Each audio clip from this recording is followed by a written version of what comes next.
कुरान और हजरत उज़ैर अलैह। कुरान मजीद ने हजरत उज़ैर अलैह का नाम सिर्फ एक जगह सूरह तौबा में जिक्र किया गया है और उसमें भी सिर्फ यही कहा गया है कि यहूदी उज़ैर को अल्लाह का बेटा कहते हैं, जिस तरह नसारा ईसाई हजरत ईसा अलैह को अल्लाह का बेटा मानते हैं। नऊजुबिल्लाह। तौरात में हजरत उज़ैर अलैह को अज़रा नबी एज़रा कहा गया है। तर्जुमा। और यहूदियों ने कहा उज़ैर अल्लाह का बेटा है और ईसाइयों ने कहा मसीह अल्लाह का बेटा है। ये उनकी बातें हैं, महज उनकी जुबान से निकाली हुई। उन लोगों ने उन्हीं की सी बात कही जो पहले कुफ्र का रास्ता इख्तियार कर चुके हैं। उन पर अल्लाह की लानत, ये किधर भटके जा रहे। तौबा 9:10। हजरत उज़ैर की मुबारक ज़िंदगी। हजरत उज़ैर अलैह की पाक ज़िंदगी से मुताल्लिक तफसीली हालात का कुछ ज़्यादा मालूमात सीरत और तारीख़ की किताबों में नहीं पाया जाता। तारीख़ लिखने वालों का इत्तिफाक है कि वह हजरत हारून बिन इमरान की नस्ल से हैं और तरजीह के काबिल कौल यही है कि वह बेशक अल्लाह के पैगंबर हैं। हजरत उज़ैर अलैह और अल्लाह का बेटा होने का अकीदा लगभग 7वीं सदी कब्ल मसीह के बीच में बख्ते नस्र ने बनी इसराइल को हराकर यरूशलेम और फ़लस्तीन के तमाम इलाकों को बर्बाद कर डाला। तमाम बनी इसराइल को कैद करके भेड़ बकरियों की तरह हंकाता हुआ बाबिल ले गया और तौरात के तमाम नुस्खों प्रतियों को जलाकर राख कर दिया। यहाँ तक कि एक नुस्खा भी बनी इसराइलियों के हाथ में न बच सका। उनमें तौरात का कोई हाफिज भी न था, इसलिए बनी इसराइल तौरात से कतई तौर पर महरूम हो गए। एक लंबी मुद्दत की कैद के बाद जब उनको रिहाई मिली और वे दोबारा बैतुल मक़दिस में आबाद हुए, तब हजरत उज़ैर अलैह अज़रा नबी ने सब इसराइलियों को जमा किया और उनके सामने तौरात को शुरू से आखिर तक पढ़ और लिख लिया।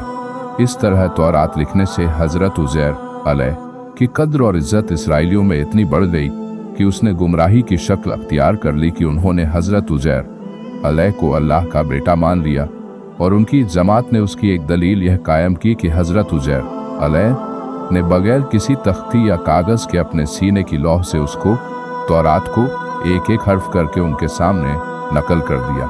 हजरत उज़ैर अलैह यह कुदरत जब ही हुई कि वह अल्लाह का बेटा है। अलियाज़ बिल्लाह। सुबहान का हाथा बुहतानुन अजीम। सूरह बकरह में जिक्र किया गया वाक़िया। सूरह बकरह में एक वाक़िया इस तरह जिक्र किया गया है। तर्जुमा। और क्या तुमने उस आदमी का हाल देखा जिसका एक बस्ती पर गुजर हुआ जो अपनी छतों समेत ज़मीन पर ढेर था?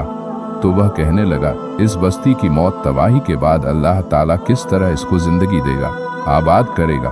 बस अल्लाह ने उस आदमी पर उसी जगह 100 साल तक मौत तारी कर दी और फिर जिंदा कर दिया। अल्लाह ने मालूम किया तुम यहाँ कितनी मुद्दत पड़े रहे। उसने जवाब दिया एक दिन या दिन का कुछ हिस्सा। अल्लाह ने कहा ऐसा नहीं है, बल्कि तुम 100 साल तक इस हालत में रहे।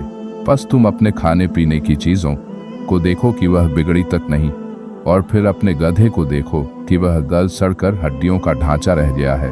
और ये सब कुछ इसलिए हुआ ताकि हम तुम लोगों के लिए निशान बनाएं। और अब तुम देखो कि किस तरह हम हड्डियों को एक दूसरे पर चढ़ाते हैं और आपस में जोड़ते हैं और आपस में जोड़ते हैं। फिर जब उसको हमारी कुदरत का मुशाहदा हो गया तो उसने कहा मैं यकीन करता हूँ कि बेशक अल्लाह ताला हर चीज़ पर कुदरत रखता है। 2:259। इन आयतों की तफसीर में यह सवाल पैदा होता है कि वह आदमी कौन था जिसके साथ यह वाक़या पेश आया।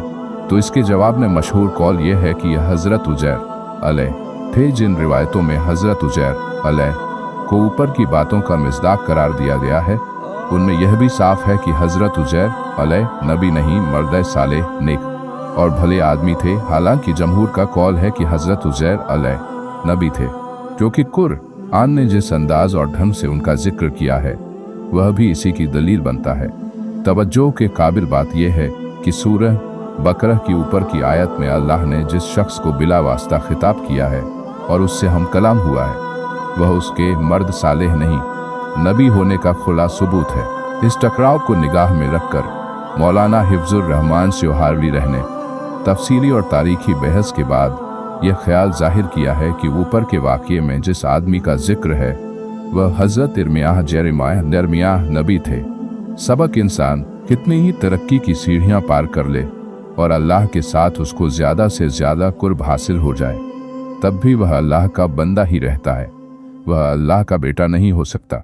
यह इंसान की सबसे बड़ी गुमराही है कि वह जब किसी बुजुर्ग इंसान से ऐसी बातें होते देखता है जो आम तौर पर अक्ल के नज़दीक हैरत में डालने वाली और ताज्जुब में डालने वाली हों, तो वह रौब या अकीदत की ज़्यादती की वजह से उसके बारे में गलत और बातिल अकीदा इख्तियार कर लेता है। अल्लाह ताला हमें अमल करने की तौफीक अता फरमाए और प्यारे नबी के तरीक़ों पर चलने की तौफीक अता फरमाए। आमीन। उम्मीद करता हूँ कि आपको हमारी वीडियो पसंद आई होगी। अगर वीडियो पसंद आई तो वीडियो को शेयर करें और मज़ीद इस तरह की वीडियो देखने के लिए हमारे चैनल को सब्सक्राइब भी करें।